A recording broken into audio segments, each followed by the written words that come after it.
పని చేస్తే కనుక ఇక్కడ రిజల్ట్ బాగుంటుంది, ఇక్కడ ఖచ్చితంగా మీకు ఆదరణ లభిస్తుంది, మీరు సక్సెస్ అవుతారని చెప్పినప్పుడు కష్టం అనేది నేను చిన్నప్పుడు ఇంట్లో చూశాను. అలాంటి నేను కష్టపడడానికి ఏమాత్రం నెరవను, ఏమాత్రం బెదరను, ఖచ్చితంగా చేస్తానంటూ ఈ సినిమా తనతోటి చెయ్యమ్మా ఇద్దరు కలిపి చాలా మంచి కాంబినేషన్ అవుతుంది అనుకున్నప్పుడు ఆ సాహు గారు పడి తను బెస్ట్ కాంబినేషన్లో ఈ సినిమాని చేసి ఈ సినిమాలో ఒకసారి అయ్యో ఎందుకు ఇంత కష్టపడుతుంది, ఇంత కష్టం అవసరమా నాకు అనిపిస్తుంది తండ్రిగా. కానీ ఒక బిడ్డగా కేవలం ప్రొడ్యూసర్గా నేను మా నాన్నని, మా హీరోని నేను ఇంప్రెస్ చేయాలి, ఆయన ద బెస్ట్ నేను ఇవ్వాలి ఈ సినిమా అంటూ తను కూడా ఈ సినిమాలో ఒక మామూలు టెక్నీషియన్ లాగా, మామూలు ప్రొడ్యూసర్ లాగా తనంత కష్టపడి చేసింది.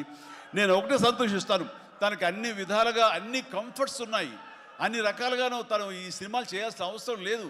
తను తన ఫ్యామిలీని చూసుకుంటుంటే కనుక గడిచిపోతుంది ఈ జీవితం అంతా. కానీ అలా కాదు, నేనేదో సాధించాలి, నువ్వు సాధించి చూపించావు, లైఫ్లో ఎంతోమంది మార్గదర్శకంగా ఉన్నావు, అలాంటి నిన్ను ఆదర్శంగా తీసుకుని మేము ప్రూవ్ చేయాలి అనే దాంట్లో ఉంది.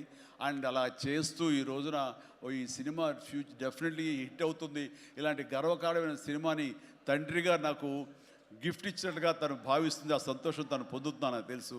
అండ్ అలాగే కాకుండా ఈ రోజున ఈ పరిశ్రమలో నాకు చేదోడు వాదోడుగా ఉంటూ, నాకు భుజం కాస్తూ, అన్ని రకాలుగా నాకు అండదండలు అందిస్తూ, నాకు మరో బిడ్డ ఈ అనిపిస్తూ, అండ్ ఇంటికి పెద్దదైనందుకు ఆ పెద్దరికాన్ని తను సొంతం చేసుకుంటూ నాకు అన్ని విధాలుగా చేదోడు వాదోడుగా ఉంది. అది థ్యాంక్ యూ పాప. అందరి ముందు ఇటు పక్కన అమ్మ, ఇటు పక్కన ఉంది. ఇది రామ్ చరణ్తో పాటు నాకు మరొక బిడ్డ, అలాగే మా చిన్న పాప కూడా అక్కడ టీవీ చూస్తుంటేమో. థ్యాంక్ యూ నాన్న, ప్లీజ్ ఇదే రకంగా ఉండండి, ఇదే కష్టాన్ని నమ్ముకోండి, ఖచ్చితంగా భగవంతుడు మీకు ఆశీస్సులు అందజేసి ఇలాంటి విజన్ ఇస్తాడు.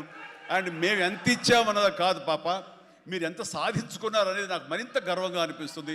నువ్వు ఆ దిశగా వెళ్తావు, ఆల్ ద వెరీ బెస్ట్. ఆ తర్వాత ఇక్కడ చాలా దూరం వచ్చారు, మీరు అందరూ కూడా చాలా జాగ్రత్తగా వెళ్ళండి. మీ తల్లిదండ్రులు అందరూ కూడాను మిమ్మల్ని చూసి ఆనందపడాలి, మీ యొక్క సుదీర్ఘమైన జీవితాన్ని చూసి వాళ్ళు ముచ్చటపడాలి. అండ్ ప్రతి వాళ్ళు ఏదైనా సాధించాలనే ఒక దీంతో ఉండాలి. కాబట్టి నాకు తెలుసు నా అభిమానులు ఎప్పుడు కూడా నన్ను ఇన్స్పిరేషన్గా తీసుకుని మీరు అభివృద్ధిలోకి వస్తారని తెలుసు. And thank you.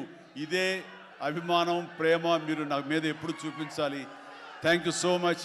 I love you all.